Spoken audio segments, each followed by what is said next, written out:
Well, hello, folks. This is Shippy the Explorer. We're back to you in the late evening where you can see the behind me. We still see the American flag. That means we are in the United States. Well, yes, but we are touting the country which we are. And welcome to this station and story time. This is story time, folks. Um, Shipping Explorers venturing out on a bit of story, a old time story come to bump, and we wanted to be entertained and remember some of the old days of when you struggled and when you were happy that you um, got through certain things. So tonight we are talking. It's a night, really.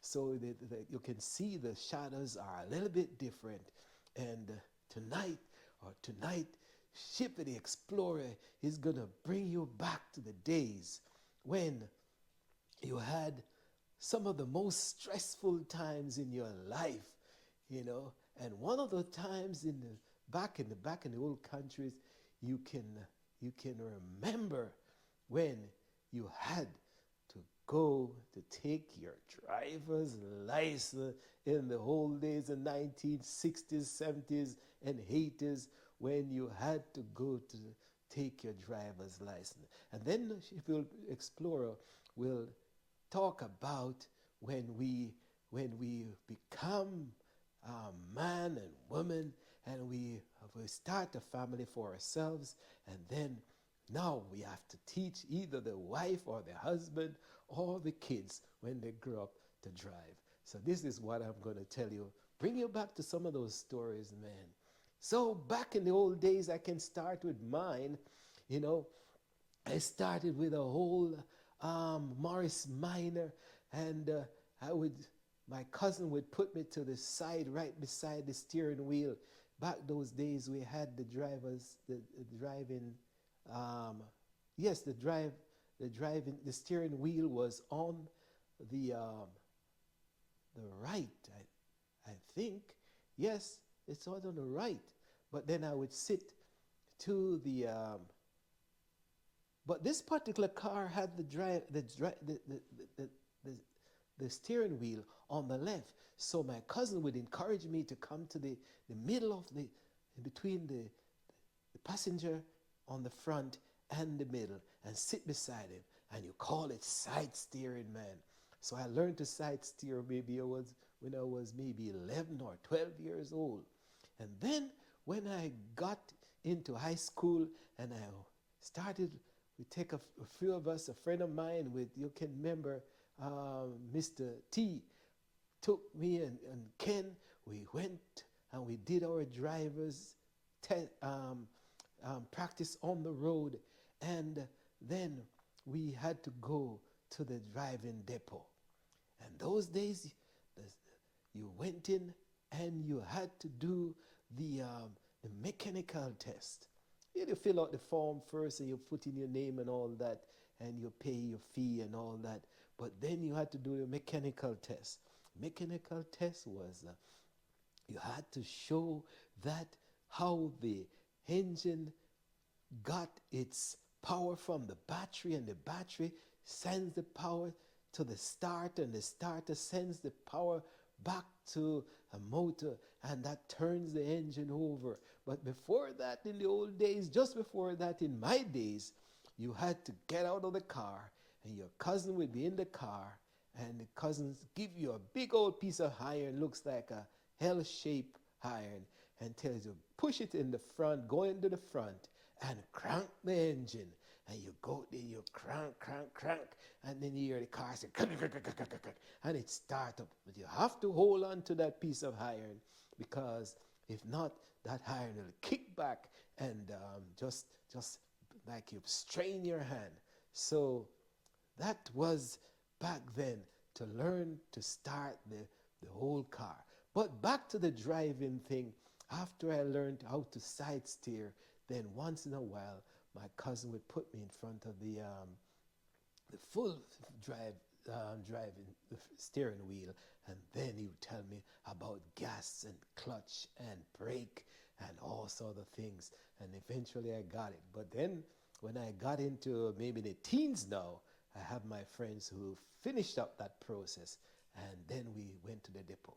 So this morning, a particular morning, I went to the depot and I did the mechanical test, and they asked a question, you know, about pistons and gears and clutch and all that. Do you remember all those things? You guys don't know, but you guys grew up in automatic cars, and then you had to know how the pistons are get the gas comes into one chamber and the air, and then when the piston comes up, the spark plug fires off a spark, and that ignites the mixture, and then the explosion forces the piston back down. And so if you have a 4-cylinder or a 6-cylinder or 8-cylinder, there's a series of explosion that's taking place in the engine, and you have to know all of that. And then when the explosion takes place, when the piston fires back down, but in the force of the explosion, then the piston passes another little opening in the chamber, and the gas, the smoke, is pushed out. And that's the smoke you see that's coming out through the back. But I passed my mechanical test that day. And then you would have to go outside in the yard now, and the inspector was like this crusty old man. And well, sometimes they have a woman, but most of the time it's a man. And he says, come in the car, just you and him. And for one of the first thing they do, they take you onto the ramp. And they say, drive up to the ramp and stop on the incline. There is a car, and you stop on the incline. And then he comes out of the car and tell you, put the car in brake and stop there. And you have to drive up the ramp and stop the car. Then he comes out of the ramp and put his pen. Put his pen is the one who never put his bloody finger behind the wheel, the back wheel. And then he shouts out and says, move off now. And you have to know that you have to keep the car in an emergency brake on. And then you put the car and you put the stop. Well, his car is either stopped or running. You start the car again. You put and you have the emergency brake on.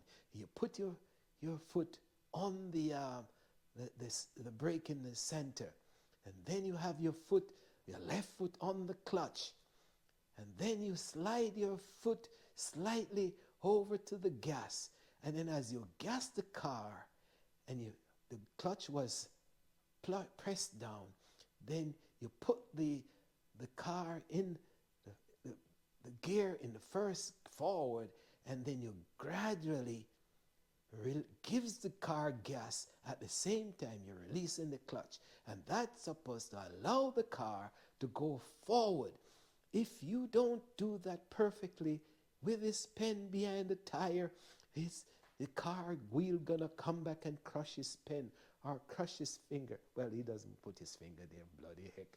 Yeah, but and then if it comes back 1 inch, and he says, hold, stop it, turn it off, put it in brake and stop it, and put it in neutral and stop it.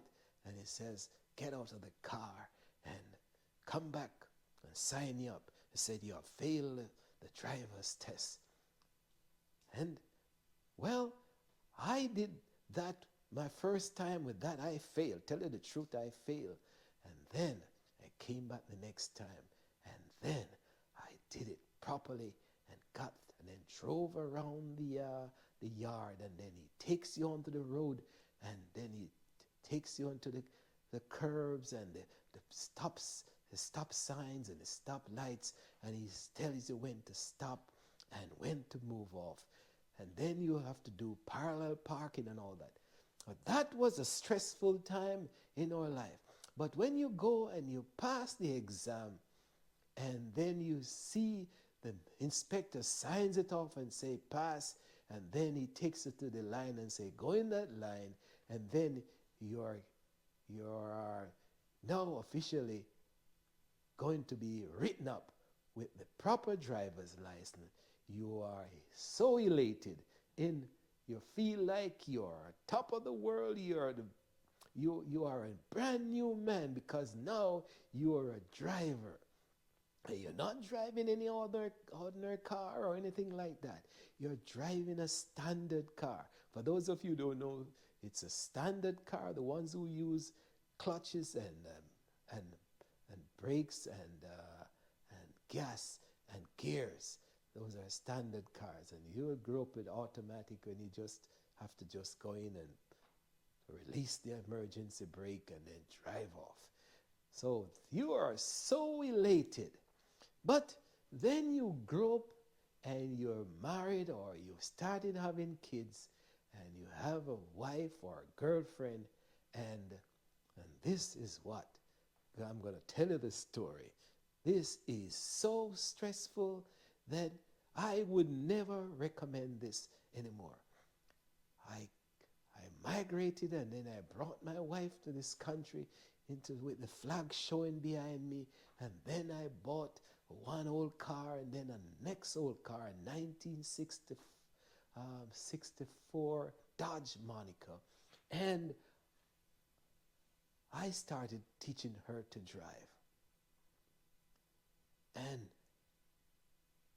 it's one of the biggest, worst mistake I ever made in my life, because a wife or a girlfriend will never listen to your instruction. If you say turn left or draw the brake or slow down, then she's going against your will and your instruction. And so as I tell my wife to come to the intersection and slow down and stop and look left and right for the traffic, oncoming traffic, and then she comes to the intersection, and she runs over the intersection because she doesn't draw the brake to stop at the right position. And then your heart is in your mouth. And then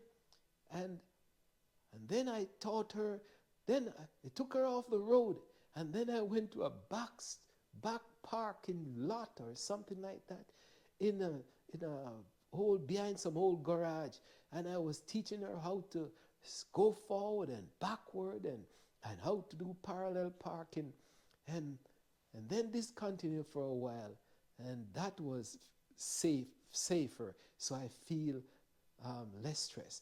But and then one of the last time I said, we're going to take you in to get your license, and that particular morning hell break loose because I'm telling her to do the parallel parking and how to turn and left and right and all of a sudden and back into the slot. And then she raised her voice and got mad with me and saying she's not doing it, the Dickens. And then I raised my voice and tell her park the car, and I jump out of the car and say, to hell with this, I'm not going. You know what? By the way, I'm finished with this. Let's go, let us go over to the driver's depot, the driver's license place, and you do your test, and whatever happens. And so she must have been, must have learned enough from me, and because when we went to the driver's office and did the preliminary test, the written test, and then she did the driver's. The inspector said, "Come on," and no.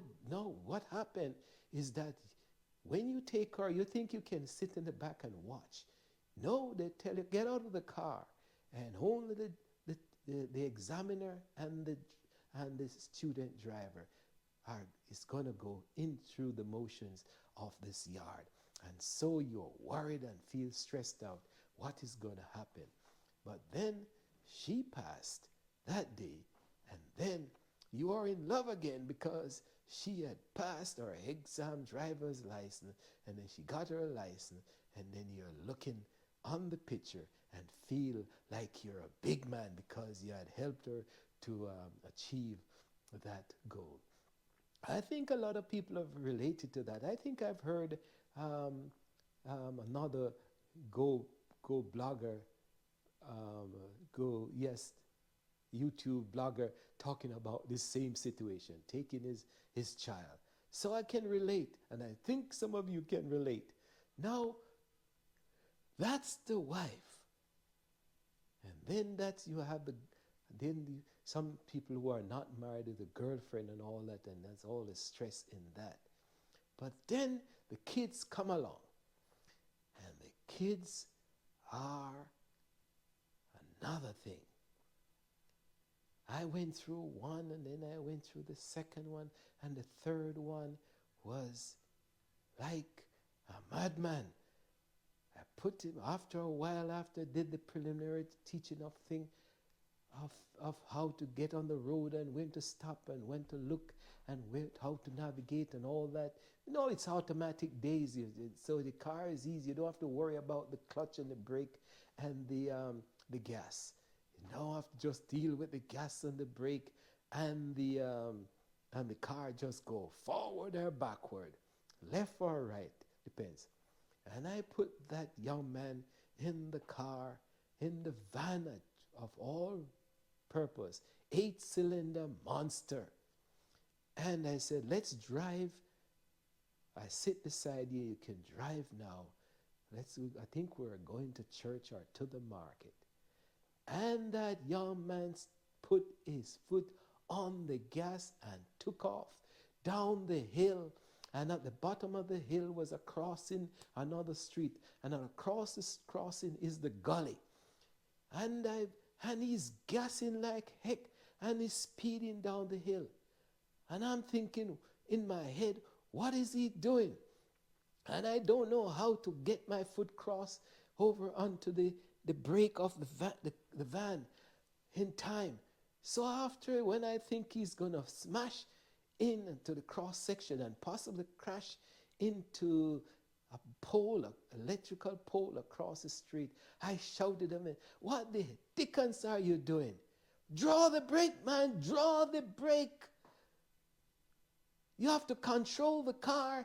You can't just let the car run like it's a bulldozer or a bull cow. You have to learn to control the car. The van doesn't drive by itself. You have to learn how to drive at a certain speed and draw the brake and keep the van on the speed limit and on the road. Because if you drive too fast, do you see you were going to go across the gully? And my heart was in my mouth. And I'm telling you, my heart was in my mouth, really. And I looked and I visualized the possibility of going into the intersection and running full square into another car. And then after that, I've seen myself and him going over the gully and the precipice. And then that was the vision. And that was a stressful, stressful moment. But then I just, after a while, he settled down and learned enough that I took him to the driver's depot and he too passed the test. Now, Shippy the Explorer is having 4 kids. So now I have one more to go. One more test in my life, the stressful time in my life. Now, this 4th child did not want to take any instruction to, or she took the instruction, but she took them lightly. It's a car, it thinks like it's a plaything, and it's a toy. And when she speeds, she sped. And when she slowed down, she slowed down. And when you tell her instruction to turn left, she look like she wants to go straight. And your heart and your head wants to burst. And you want to curse. And you want to feel like you want to give up. And that's the attitude of another child. not taking the instruction, not listening to what is happening. I took her once into the, after a while, and I took her, and she says, yes, I know how to drive. And she's given this attitude of confidence. And I said, oh yeah, look like she's ready to go to get the license. And I took her once, and this examiner kicked me out of the car and said, all right, it's just the two of us. And then I started to worry. And as the inspector kicked me out of the car, I saw they lined up, and then she took off. Both of them took off. And that was a lady examiner.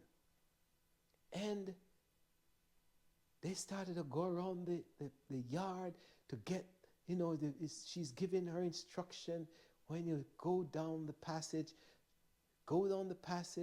and stop at the intersection, and then you can turn and do a 3-point turn and turn back and come back up the alley. And then there's another time when they say go down the alley and reverse back up. And I said, okay, something's looking good. It looked like she was doing all right, so I eased back and went over to the bench. And by the time I sat down on the bench and looked around and settled down, I saw her coming back to me. And I said, what happened? He said, oh, I touched something. And that was the moment of you feel like a failure. Now you feel like you failed the exam because you were the teacher, and you feel if the child or the person has failed the exam, you also feel like you have failed. And sadness sat in that morning on both of us, and you feel and you start to think, what can I do? What can I do to make this correct? And believe me, folks, this happened a second time. We go teach the person to drive some more and give her some tips and all that, and the confidence built up. And then we went again and turned around, and then there was failure again. And then it's almost depression setting now, because you feel like you're total failure because you don't know how to get this child to pass the driver's test. So at that moment you have to be strong. You said, all right, what are we doing wrong? Then you analyze what the child is doing, and you give more instruction and try to be more adamant in your instruction to the child. And you say, all right, let's go for the third time. And this time, believe it or not, Shippy the Explorer watched the child and the examiner, and they went through the passage and down back again, and they reversed and they turned and they went to the stop sign, and she looked left or right, and then she made her access into the driving. It's similar to when you're on the road. And then they went up to the parallel parking, and she did the backing in the corner and backed the car in like I taught her. And then I saw where they're ready to finish the course. And then I watched when they drove out and then came around and parked. And then I realized that finally the test was over. The test was over, and she seems like she had passed. And the smile came across the face, and then my heart came back. A loving heart to come towards the child, because now as a teacher, I've succeeded in getting the child, teaching the child to pass the driver's test. And then you realize that you have achieved, you have gone through the wife, you have taught the wife, you have taught 1, 2, 3, 4 kids to drive, and now they're all drivers, and you feel a sense of accomplishment. If you were done an exam and passed your exam, you would not have feel so, I would never have feel so elated as when the kids got their license. But it was a stressful time in that process. But I'm just gonna give you a story of, so when I got my driver's license in the United States, I was working as a construction person, and I was using the Jamaican license to drive around town. And here we are, since I had done my license, got my license with the gears and the clutch and all that, and the brake and the clutch and the gas and that system. Here we are in the United States. My supervisor in the yard says, you can take the van and go buy material. And after a while, you have to get your license in America, get your international license or your foreign license, switch over. So one evening with the truck, the pickup truck full of garbage, leftover boards and material and construction garbage, filled till the back was leaned down. He says, you want to go for your license today? And I says, yes, I'll go. I looked and I saw the van and I said, no way. But then I said, okay, let's go. Did not take off a piece of that material. We drove up to the license depot, no appointment made. In those days, it was so interesting. You don't have to make any appointment. You drove up and you signed up, and you say you're here to do your driver's license. And then you can present your international license, and then they get the information off of you, fill the form out, and in about half an hour, the examiner comes out. And in those days, I don't even remember doing the written test. Yes, we did the written test. There's a written test, but not a mechanical test in the United States. You did the written test, and I'd pass it. And then he said, for the yard now, let's go. And the inspector came out, man, and said, let's go. And I jumped in the car, man, and the van. And I pressed the clutch, and I pressed the clutch and I start the vehicle and the truck. And then I gradually put my foot on the gas and gradually give it the gas and ease off of the clutch at the same time. But before I do that, I put the car in first gear, the truck in first gear, and I gradually release the clutch as I put forward a little more gas. And as I give it more gas, the loaded truck just eased off. And he took me through the course, and we reversed. We drive forward, we drove backwards, reversed backwards, and we did parallel parking, and we did 3-point turns, and we drove over the yard in about 15 minutes. He says, let's go back to the station, to the entrance, and because you're okay, you have passed. And that's the way I got my license in America. As easy as that, because I was accustomed already to the gears and the clutch and all that. It's one of the most interesting way of driving. If you can drive a stick shift, we call it stick shift. It gives you the mindset that you're in control, all as opposed to just going to the car and turning the car. It's automatic, and you put the car in drive, and you indicate that you're pulling out and you're driving. That's somewhat of a boring way to drive.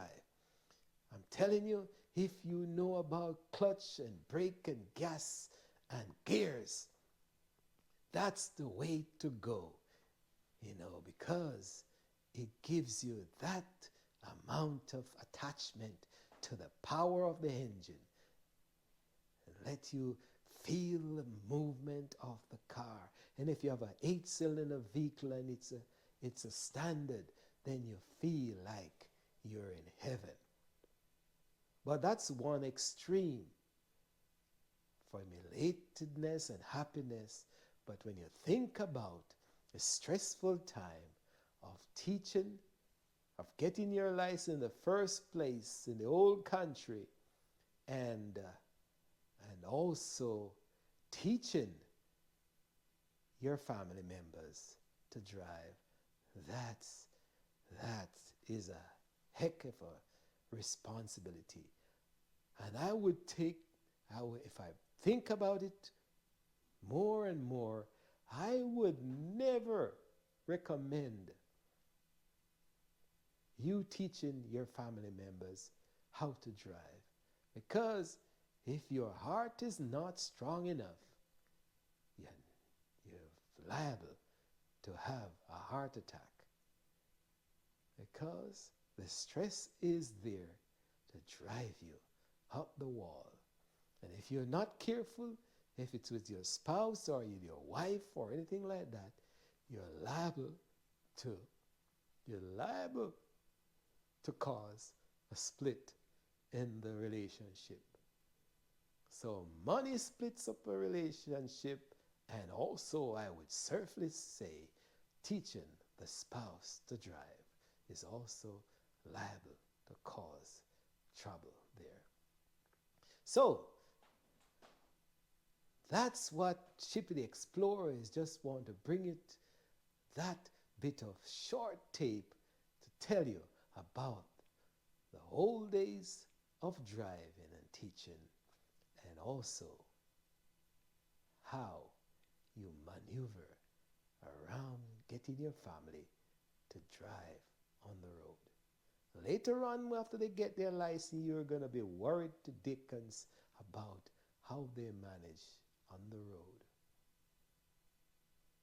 Because I'm going to continue this story a little bit more, because I worried about that last one who got the license, and they were so happy to get the license. They started having friends and picking up friends here and there. And one day they came to the house with the car full of people.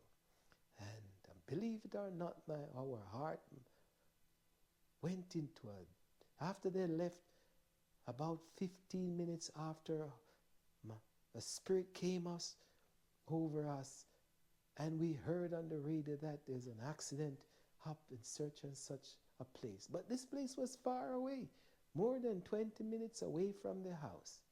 And we said to each other, to my wife and I said to each other, I hope these kids are all right. It couldn't be them, because they wouldn't be so far already. It turned out that after an hour or so we got the call that they're in the hospital. That far away from home. And some spirit had come and said something was wrong.